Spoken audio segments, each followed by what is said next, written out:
We're being told that former Chief Minister of Gujarat, Mr. Rupani, was on board. We don't still know whether he has survived this or he's injured.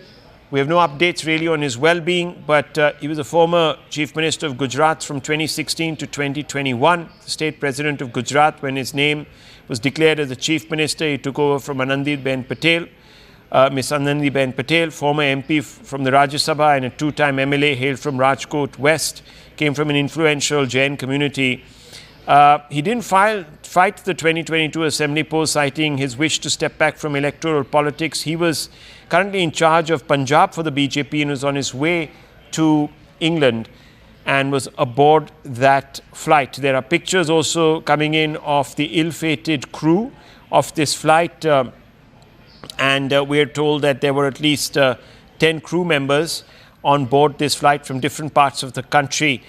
Many leaders, many countries are extending commiserations, shock at the events. Remember, this is the first time in recorded history that the Dreamliner has gone down. Very reliable aircraft. Many people are convinced that this aircraft could not have suffered the failures that are being attributed to it. But viewers, as we know, one can't give in to speculation. This is an extremely sensitive situation right now, and therefore one cannot hazard any information on what could have gone wrong in a speculative way. We're being told now, no survivors of this crash, but we are going to not take that at face value till the authorities come out and give us some sort of a confirmation. But Payal, it does seem that the outlook is not good.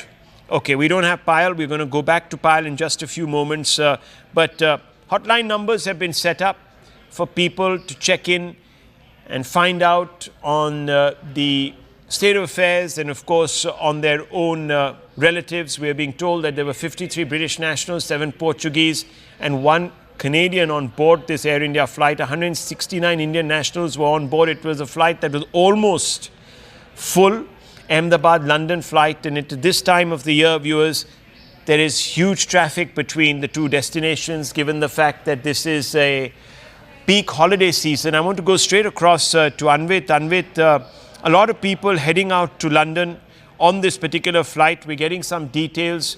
We're being told unofficially that the possibility of survivors is very slim. What's the update that you're getting? Yeah, certainly, you see, Rahul, that toll is what we are being unofficially confirmed by the sources on ground. It is being said that it has already been counted up to 150, and it certainly is unfortunately expected to only rise from here, because the kind of incident it was, and we initially also saw how the plane went up in flames. It clearly was indicative of the fact that the number of casualties and fatalities would certainly be high. Not just those in the plane, but also on ground. The collateral damage that it has caused, because it was a heavily residential area, and the building in which the plane had crashed, which was the doctor's hostel, that also, from there also, a number of occupants had to be rushed to medical facilities, and deaths have been reported from there as well. So ground damage certainly is there, but all what we are being told by the officials who are in this rescue operation, that number of survivors is really bleak, as what we are getting from the ground. Also, because the incident that this is, and what we are being told by the experts, is that the two major chances that this incident took place, one is dual engine failure, which could be, one reason could be power outage, or another reason could also be bird ingestion. But it is also being said that it's very unlikely that bird ingestion would cause both engines to go down.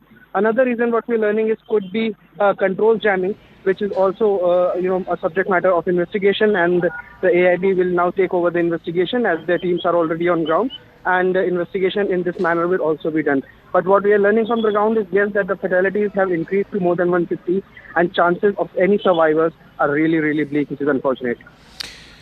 Well, that is very sad news, if true.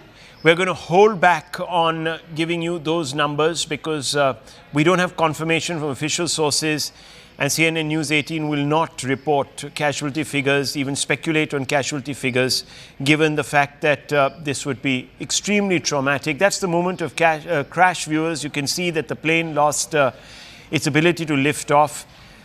Even its, as you can see, landing gear had not been retracted. So, moment the plane takes off, it presumably experienced a catastrophic loss of lift, as some of our experts have told us.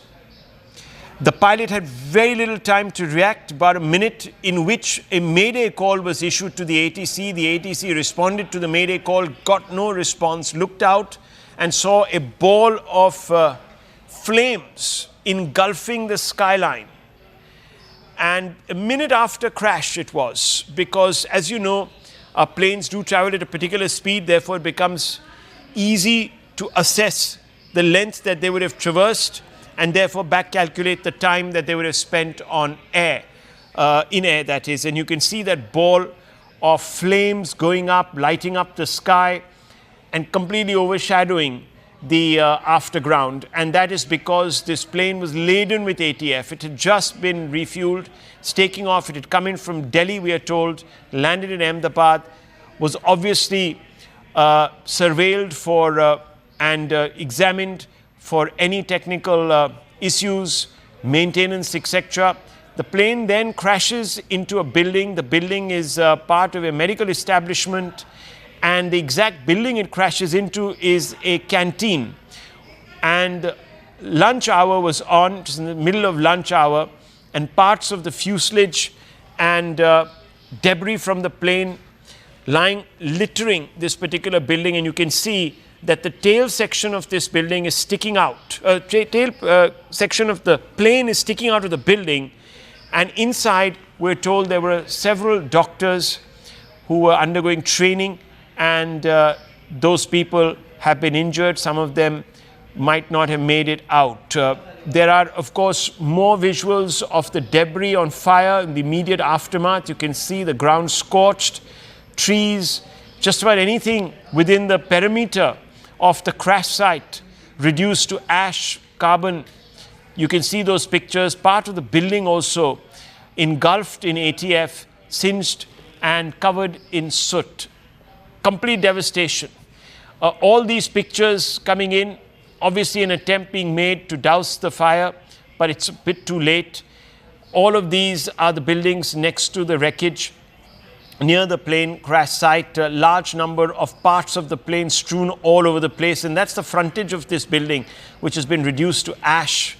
It's covered in soot because, as I told you, the plane was laden with ATF, and you can see other remnants of this plane, electronic parts, etc., strewn all over the place. There is some piece of luggage that might have survived, but most of this particular craft consumed completely, and that's the debris that is being removed, is salvaged.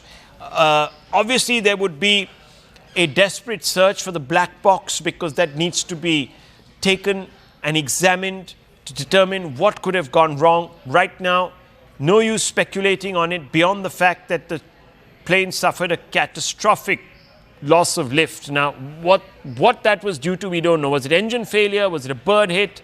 We have no clue. And these are survivors who are being rushed to hospitals. We don't quite know if these are passengers or if these were people on the ground or they were the young doctors. Let's go back to Anvit. Anvit, these people who are being wheeled into the hospital, do we have any clarity on who they are? What's the nature of their injuries, etc.? Okay, we don't quite have him, but there is a lot of grief, a lot of shock on the ground. And you can see that being reflected on the faces of some of those people who were witnesses. It must have been very, very traumatic, not just for those who came and bid their loved ones farewell, but also those in England who were expecting their loved ones to land in the next 11 hours or so.